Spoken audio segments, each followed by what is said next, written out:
또 차기 한국노년학회 편집위원장으로 수고해 주실 예정이십니다. 이민영 교수님 그 발표 시간은 죄송하지만 3시 20분까지 정확히 지켜주시면 감사하겠습니다. 예. 감사합니다. 안녕하세요. 저는 동리대학교 사회복지학과의 이민호라고 합니다. 오늘 장기 요양시설에 대해서 이야기할 건데 요양원에 몇 분 정도 사실 것 같아요. 우리나라 노인분 몇 분이 인강시대에 계시는데 몇 분 정도가 노인 요양시설에 살 것 같아요. 지금 몇 프로인가요? 전체 노인 인구의 한 2% 정도 살고 있습니다. 그러니까 사실 요양원에 사신다는 자체가 어떻게 보면 우리 사회에서 소수자이고 마이너리티거든요. 제가 말하고 싶은 오늘 이 시설 요양 문화 변화는 인권 침해를 말하는 게 아니라 어떻게 요양시설에서 어르신들이 이권을 보장할 수 있는지 앞에 정순욱에서 말씀하셨습니다. 어떻게 자기 결정권을 누릴 수 있는지에 대해서 좀 이야기할 겁니다. 여러분도 알겠지만 노인 요양시설에 대한 문제 제기는 지금 많이 바뀌고 있는데요. 가면 똑같은 옷을 입고 있죠. 그 다음에 똑같은 시간에 일어나서 똑같은 반찬에다가 똑같은 공족을 하고 똑같은 시간에 잡니다. 지금은 이제 많이 변했지만 이게 어떻게 보면 이게 여기서는 어떻게 보면 개별성이라는 게 없고 전체성이 강조되고 또 자기가 뭔가를 주장하면 유별난 노인이고 자기밖에 모르고 이렇게 어떻게 보면 문제 노인이 나겠지. 그래서 이런 거에 대한 어떤 문제 제기가 있었고요. 특히 이런 문제 때문에 어떻게 보면 개별성을 보장해 줄까 이런 거에 대한 문제고요. 특히 노인 요양원이 동생을 막론하고 부정적이고 삶의 마지막 단계 막장이고 이런 인식이 있습니다. 제가 공부할 때도 요양원에서 자원봉 사람이면 그분 어르신이 저한테 해주고 싶다고 말은 내가 여기 올 사람이 아닌데 자식이 여기서 교수하는데 어디서 의사하는데 멀어서 이런 걸 이야기하다 보면 이 요양원에 있는 게 이분은 자연스럽지 않구나 이걸 좀 많이 느꼈고 그래서 이게 요양원이 어떤 죽음을 기다리는 장소고 어떤 심지어 창고다 집단 수용시설 이런 게 이제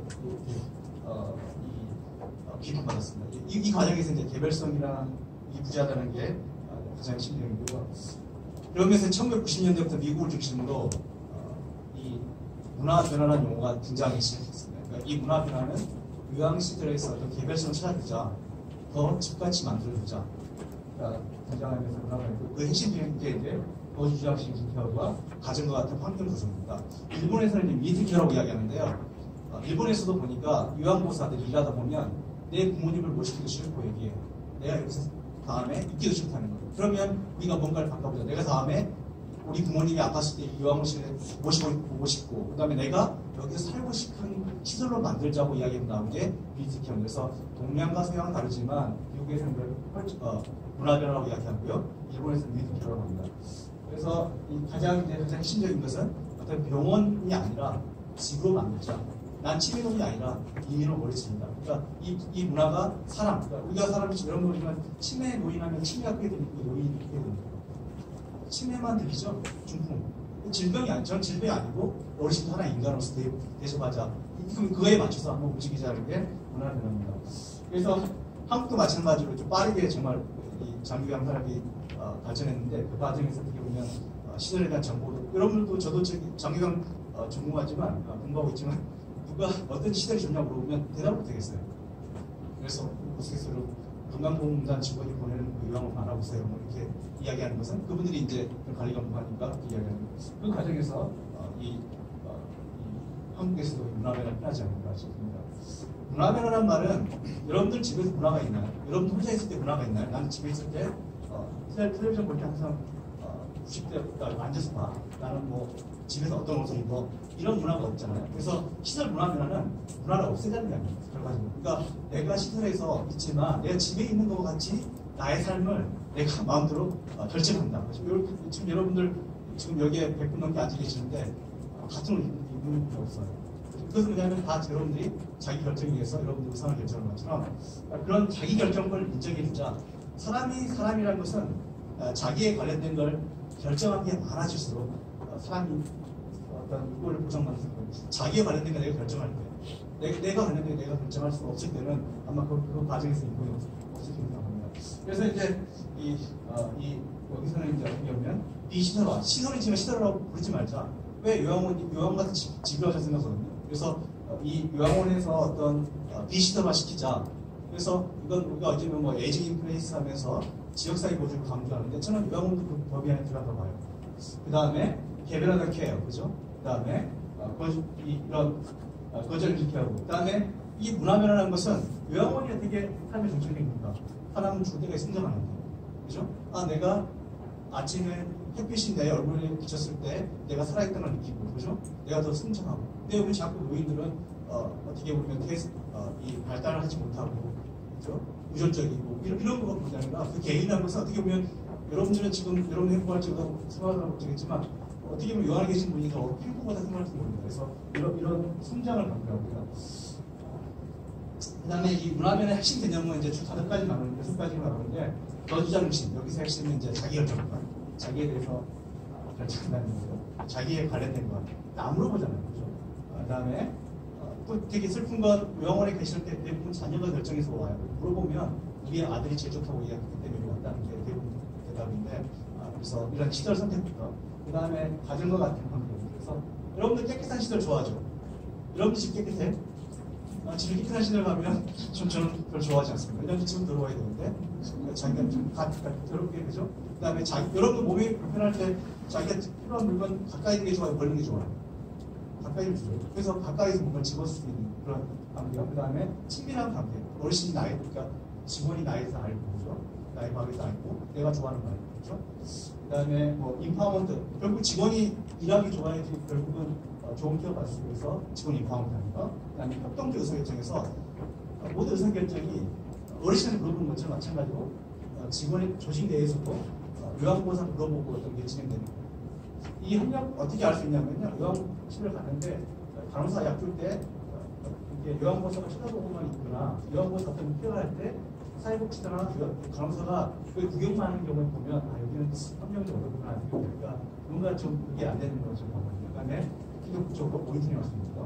갖다 대고요. 공공을 확산되고 이게 이제 미국에서 이제 대본적인 어떤 실천금을 지금 계속하고 있고 이분 그죠? 개 키우고 살고 계시죠? 좋아 보이죠?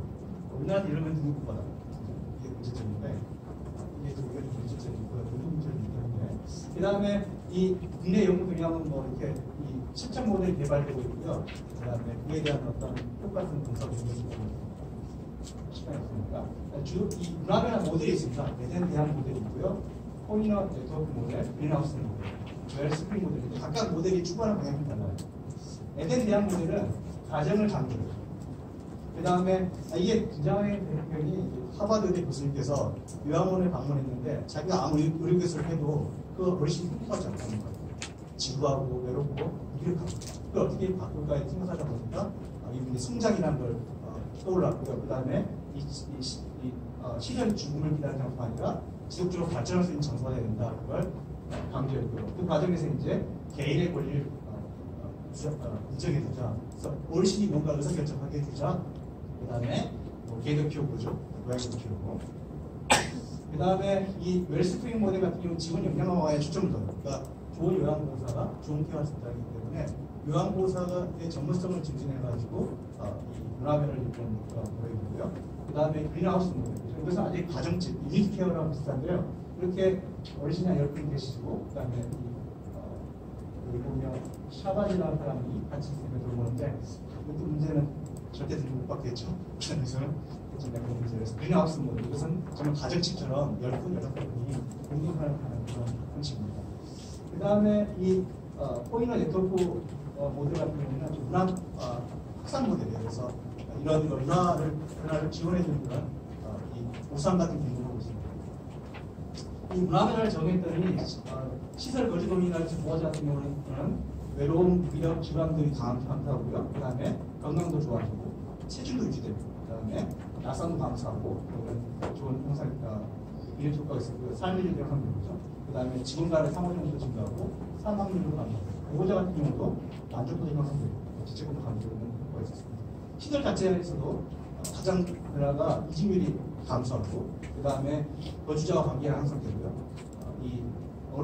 직원들이 어떤 만족도도 향상되고 있고 그 다음에 지역사회 평판이 형성되고, 그 다음에 집이다 보니까 뭐 예를 들어서 아동이랄 학생, 동호회, 중고기관, 방문 인증가 되고, 제일 좋은 것은 충원율이 형성됩니다. 대기자가 발생합니다. 이런 효과가 이제 본능적이고요. 이 이제 문화변을 어떻게 측정할 거냐에 대해서는 캔사스 쪽에서 이 이제 사용하는 건데, 그래서 거주자를 지키는 기간. 여러분들 아침밥 먹는 시간 여러분들 결정하시고, 그렇죠? 물론 안 먹는 게 A시간 아니면은 식사 시간을 순위 결정하는 거, 메뉴량 결정하는 거죠. 뭐 이런 것들. 그다음 목욕 방법. 어떤 분은 탕을 줘, 어떤 분은 샤워를 줘, 어떤 분은 목욕할 때 머리 감을 때 빨래비를 줘, 어떤 분은 샴푸를 줘. 그래서 개인에 따라서 그걸 다 선택하게 해주는 거죠. 그다음에 케어 거주자 요구 그거 늦잠을 자는 경우에 아침 식사 제공입니다. 수집 시간 결정, 뭐 이런 것들. 그다음에 직원 거주자 관계, 직원 영향화, 그다음에 리더십 발휘하는 거. 그다음에 이 직원이랑 이 요양원 그 시설장이 같은 비전을 가지고 일하는 거예요. 그래서 우리가 이 시설을 집과 같이 만들자. 그다음에 거주자 선택 존중해 주자. 가능하면 팀의 동의라고 물어보자. 그다음에 거주대 존경하자, 리스펙트 보이자. 그다음에 함께 일하는 직원 존중하자. 그래서 계급 이름이 아니라 요양원 선생님도 되게 고생하시잖아요.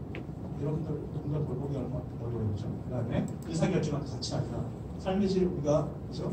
높이자. 그죠? 그다음에 직무 환경을 높이자. 이런 저기 같이 그런 비전을 같이 공유하는 거지. 그다음에 그러다 보니까 서비스 형성되고 낮은 지지율 이런 특성을 가지고. 그다음에 집과 같은 요양원 환경 구성하는 데서 거주자가 스스로 방을 꾸미는 거죠. 이런 방 여러분 꾸미죠. 엄마 좀 꾸미지만 죄송합니다. 그다음에 자신이 방문자를 다른 거주와 함께 공유하는 공간에서 만날 수 있는지, 그러니까 자기를 방문하면 다른 공간을 만날 수 있는지. 그다음에 식당은 적을 써요. 그죠? 이런 밥 먹을 때 이렇게 전체적으로 먹는 게 좋아요. 이렇게 속으로 먹는 게 좋아요. 속으로 이게 좋잖아요. 그래서 하는 거. 그다음에 식판 쓰지 않는 거. 그것도 이제 물론 시대에 다릅니다. 그다음에 시대 꽃가시는 거. 이거 되게 어르신들 좋아하시더라고요. 그다음에 애완동물 키울 수 있는 거. 지역사회 아이들을 이 거주자를 방문하는 거. 그다음에 요양시대 집처럼 보이는 거. 그죠? 요양시대는 사실 집이거든요. 우선 요양병원 닫혀있잖아요. 요양원 집을 이 목표로 만든 거거든요. 그다음에 순간의 기분에 따라서 행동할 수 있는 거. 여러분들 기분에 따라서 행동할 수 있죠. 되게 중요시한. 예를 들어서 비 오는 날 요양 조리사죠.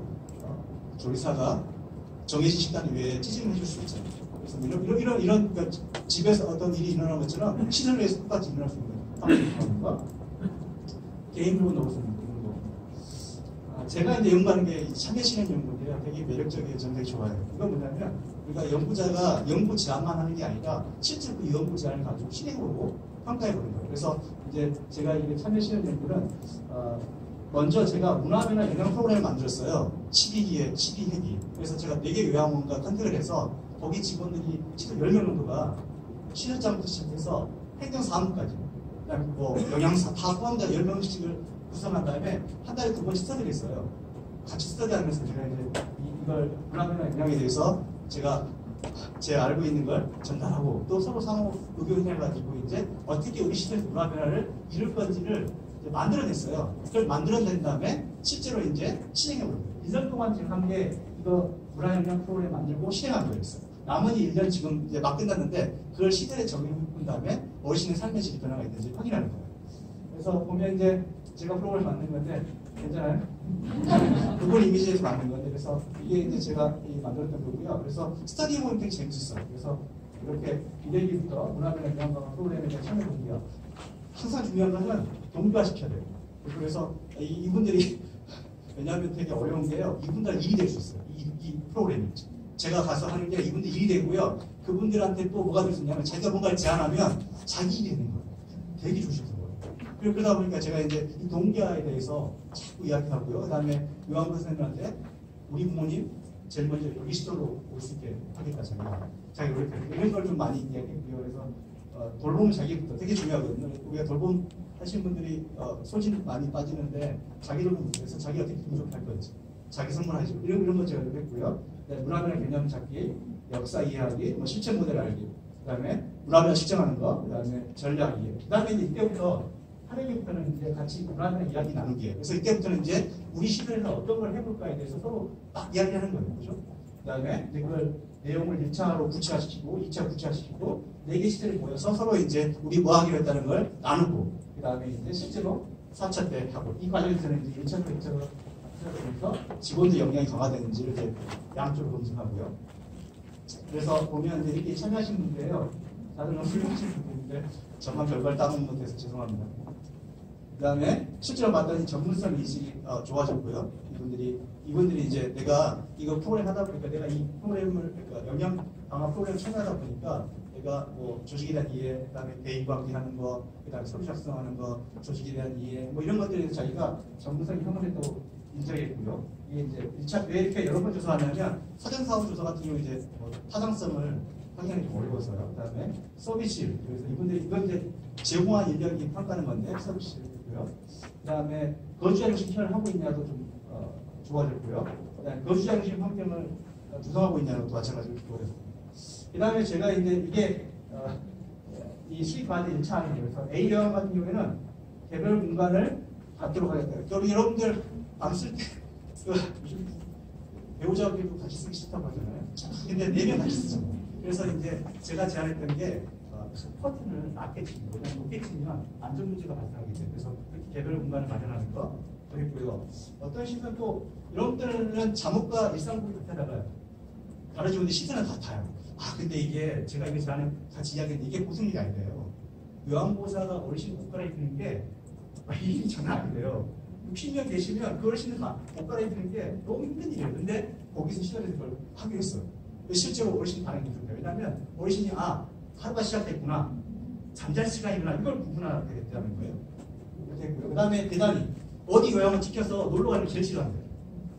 차 불러다가. 그래서 그거 다 없애고 봉고차로 해서 소금용. 그 다음에 어르신들한테 절대로 요양원 지키는 옷 안 입히고 자기 옷 입어서 아무리 거기 이런 것들을 이제 이분이 하기 시작했고요. 어르신들이 주민센터 이용하는 거, 도서관 이용하는 거. 그러니까 물론 1등급, 3등 다 이용할 수 없지만 가능한 시설을 이제 했고요. 비요양 같은 경우에는 목욕 방법 했어요. 여러분들 목욕 일주일에 2번 하나요? 어르신들부터 2번 하시는 거 그래서 자기가 좀 더 하고 싶어 하고 좀 주름주름 이걸 했고요. 그 다음에 어르신 뭐 가족 뵙기도 하고 그 다음에 여기는 좀 약간 직원들 역량화해서 안식원을 주더라고요. 되게 좋은 기관이더라고요. 안식원이라는 것은 뭐 예를 들어서 5년 했을 때 한 달 정도를 쉬게 해주는 것도 하고요. 그 다음에 사적인 공간 마련하는 거. 그 다음에 뭐 개인 돌보하는 거. 그 다음에 뭐 이런 것들 동네 어르신과 교류하는 거. 그 다음에 C형 같은 경우에는 이제 간식 요구, 그러니까 간식 무조건 하나 주는 게 아니라 이게 중에 하나. 여러분들이 가면 물어보면 좋잖아요. 뭐 커피 가면 따뜻한 거 좋아했다 차가워. 이건 다 이제 어떻게든 어르신들이 자기가 뭔가를 결정한다는 걸 느끼게 해주는 거예요. 그래서 간식도 있고요. 4분 남았습니다. 출근시 라운딩과 인사하는 거, 인센티브를 했고요. 그 다음에 중학생들, 고등학생들이 와가지고 자원봉사를 어르신 케어를 안 시키고요. 쟤는 장기자랑 어려운 주는 거죠. 그 다음에 그런 거 있고요. 그 다음에 D형 같은 경우는 마찬가지고 여기 같은 경우에는 이제 여기도 이제 간식 2개 했고요. 목욕 횟수 방법 이런 거 했고요. 그 다음에 거주자 진단대 이게 좀 어려운 일이 하더라고요. 그러니까 특정 요양보호사들이 특정 어르신을 돌봐요. 그러니까 나를 돌봐주는 사람은 A 요양보호사, B 요양보호사입니다. 그러다 보니까 치매 어르신 같은 경우는 되게 안정감을 느끼게 돼요. 익숙한 사람이 돌보다 보니까 그 다음에 뭐 이런 뭐 허브데이에서 인사 나누는 거, 그다음에 안식주 정하는 거기도, 손잡은 점 만드는 거, 세상국에서 지역사 연기하고 이런 것도 했고요. 그래서 이게 이제 그 다음에 이렇게 실제로 이제 요양별로 2017년 8월부터 지금 적용하고 있어요. 이걸 자기들이 실행하고 있어요. 되게 어려워요. 왜냐하면 인센티브 없는 상황에서 그분들에게 이렇게 계속 요구하는 게 어려운데 지금 하고 있고 시도를 하고 있어요. 그래서 제가 이제 논문을 내야 되니까요. 어르신한테 처음에 2014를 2018년 7월에 했어요. 2014를 2018을 1월에 했고요. 지금 이제 7월달에 3차 조사를 할 거예요. 그래서 어르신에 대해서 실제로 사생활이 보호되고 있는지에 대해서 묻고요.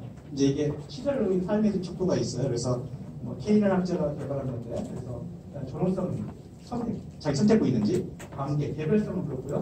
인간 중심 돌봄 환경이 조성됐는지를 제가 물어봤는데, 제가 여기 포함되지 못했는데, 이제 막 분석을 했는데, 이 환경에 변화가 없어요. 그렇지만 사생활이 더 보호됐다는 거, 존엄성도 차이가 없더라고요. 그러니까 항상 기본적으로 이렇게 어르신들을 존경해 주니까, 그 다음에 선택할 수 있는 게, 이게 관계 개별성에서 되게 점수가 좀 유의함이 증가해가지고 되게 제가 좀 기뻤는데, 물론 이게 유지될 수 있냐가 되게 중요하지만, 그래서 이런 변화가 있었습니다. 그래서 제가 같은 경우에 이 문화 변화가 확산이 필요하다. 그래서 이 요양원이 더 이상 뭐 가기 싫은 장소가 아니라 내가 어디 가고 싶다. 저도 저희 아버님이 어디 유학원을 선택할 때 가고 싶단 말씀 정말 고맙고 왜냐면 사실 자기 선택해야 돼요. 왜냐면 부모님을 밀어넣으면 자식이 나쁜 애가 되는 거예요. 근데 어르신이 선택하게 되면 자기 결정권이 발휘됐기 때문에 훨씬 더 존엄한 삶을 수 있는 것 같아요. 이상입니다.